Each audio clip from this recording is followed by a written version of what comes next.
राजस्थान से जुड़ी प्रगति की हर बात। सुजस आवाज राजस्थान, हमेशा आपके साथ।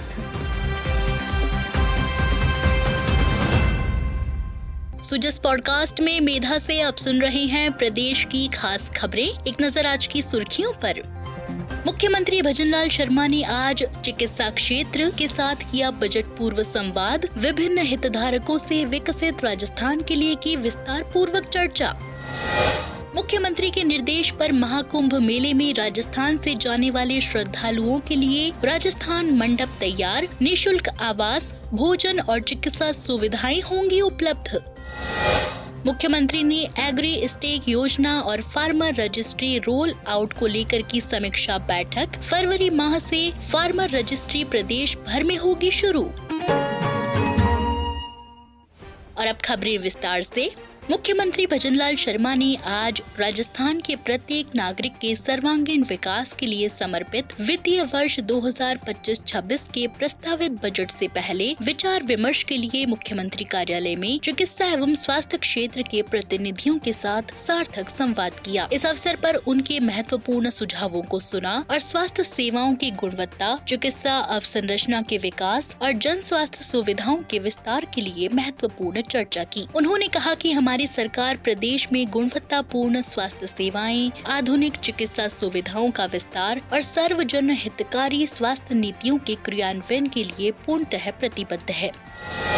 आपको बता दें कि विभिन्न वर्गों से आगामी बजट पर लिए जा रहे सुझावों की कड़ी में 20 जनवरी को मुख्यमंत्री उद्योग और सेवा और कर सलाहकारों, व्यापार और उद्योग जगत के प्रतिनिधियों से बजट पर सुझाव के लिए चर्चा करेंगे। इसी प्रकार 21 जनवरी को युवा और खेल क्षेत्र, महिला प्रतिनिधियों और प्रतिभाशाली छात्रों के साथ और वहीं 22 जनवरी को किसान, पशुपालक और डेयरी संगठनों और NGO और उपभोक्ता फोरमों आदि से सुझाव लिए जाएंगे।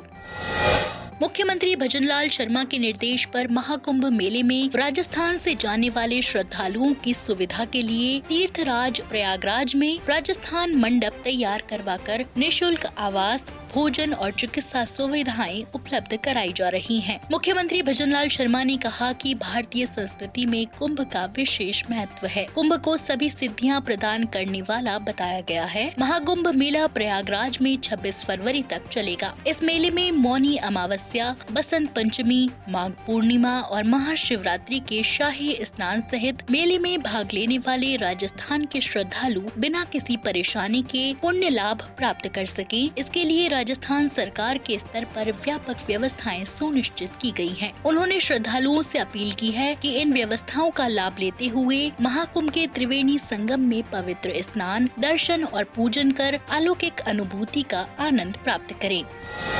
राजस्थान मंडप में श्रद्धालुओं के double bed, attached bath युक्त 39 टेंट और 30 बेड डोरमेट्री में निःशुल्क आवास की सुविधा उपलब्ध कराई गई है। इसके अतिरिक्त श्रद्धालुओं के लिए निःशुल्क भोजन, चिकित्सा आदि की व्यवस्थाओं के साथ साथ आगंतुकों की मदद के लिए हेल्प डेस्क, कंट्रोल रूम की स्थापना भी की गई है। महाकुंभ मेले में भाग लेने वाले राजस्थान के नागरिक राजस्थान मंडप, प्लॉट नंबर 97, सेक्टर 7, कैलाशपुरी मार्ग, प्रयागराज में इन सुविधाओं का लाभ ले सकते हैं। प्रयागराज में किसी भी प्रकार की सहायता और जानकारी के लिए कंट्रोल रूम 9929860529 और 9887128885 या फिर देवस्थान विभाग के राज्य नियंत्रण कक्ष 0294242613 पर संपर्क किया जा सकता है। आप सुन रहे हैं सुजस आवाज राजस्थान।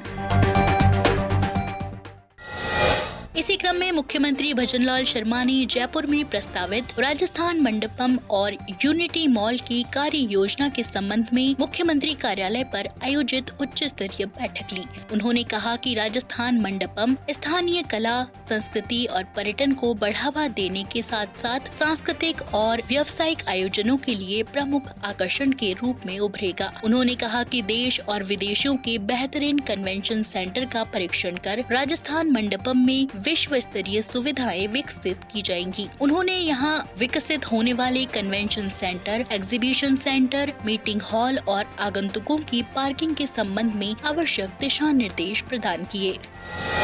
मुख्यमंत्री भजनलाल शर्मा ने कहा कि राजस्थान मंडपम विश्व स्तरीय सुविधाओं से युक्त और अन्य राज्यों के लिए अनुकरणीय होगा। उन्होंने राजस्थान मंडपम में आवश्यक व्यवस्थाओं और सुविधाओं की पुख्ता कार्य योजना बनाने के निर्देश दिए ताकि यहाँ पर बड़े आयोजन सुगमता से हो सके। मुख्यमंत्री ने कहा कि जयपुर में मेक इन इंडिया के तहत स्वदेशी उत्पाद को बढ़ावा देने के लिए यूनिटी मॉल का भी निर्माण किया जाएगा। ये मॉल जीआई प्रोडक्ट, हस्तशिल्प उत्पाद और अन्य स्थानीय उत्पादों के प्रमोशन और विक्रय के लिए वन स्टॉप मार्केट प्लेस के रूप में कार्य करेगा। इसमें दुकानदारों की आवश्यकताओं की दृष्टिगत सभी सुविधाएं विकसित की जाएंगी। साथ ही यहाँ common training centre, open theatre, business meeting hall और सेमिनार हॉल आदि की सुविधाएं भी विकसित की जाएंगी।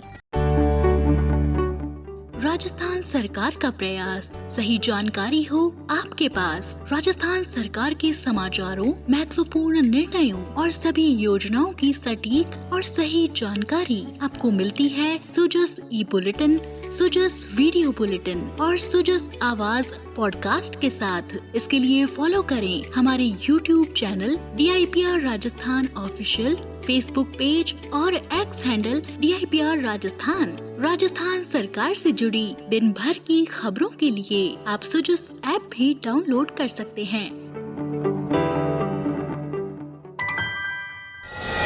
मुख्यमंत्री भजनलाल शर्मा ने एग्री स्टेक योजना और फार्मर रजिस्ट्री रोल आउट को लेकर गुरुवार को मुख्यमंत्री कार्यालय में समीक्षा बैठक को संबोधित किया। मुख्यमंत्री ने कहा कि एग्री स्टेक किसान केंद्रित समाधान उपलब्ध कराने की दिशा में महत्वाकांक्षी पहल है। इससे कृषि क्षेत्र में डिजिटल क्रांति की शुरुआत होगी। इसके अंतर्गत किसानों की जानकारी का व्याप्त डेटाबेस तैयार करते हुए प्रत्येक किसान को विशिष्ट फार्मर ID प्रदान की जाएगी। इससे किसानों को केंद्र और राज्य सरकार की कल्याणकारी योजनाओं का लाभ पहुंचाने में सुगमता और पारदर्शिता आएगी। उन्होंने अधिकारियों को निर्देश दिए कि प्रदेश में एग्री स्टेक परियोजना को लेकर मिशन मोड पर काम करें और इससे जुड़ने के लिए किसानों को प्रोत्साहित किया जाए। मुख्यमंत्री ने कहा कि राज्य सरकार की पहली वर्षगांठ पर दिसंबर में सीकर जिले से इस मिशन को पायलट प्रोजेक्ट के रूप में लागू किया। आगामी फरवरी माह से इसे प्रदेश भर में शुरू किया जाएगा। उन्होंने कहा कि इसके तहत चरणबद्ध रूप से ग्राम पंचायत स्तर पर फार्मर रजिस्ट्री के लिए कैंप लगाए जाएंगे। मुख्यमंत्री ने इन कैंपों को लेकर पूरी तैयारी करने और उपखंड स्तर पर पर्यवेक्षण और जिला स्तर पर मॉनिटरिंग की व्यवस्था करने के निर्देश दिए। उन्होंने कहा कि ये सुनिश्चित किया जाए कि कैंपों में आमजन को किसी भी तरह की कोई परेशानी नहीं हो।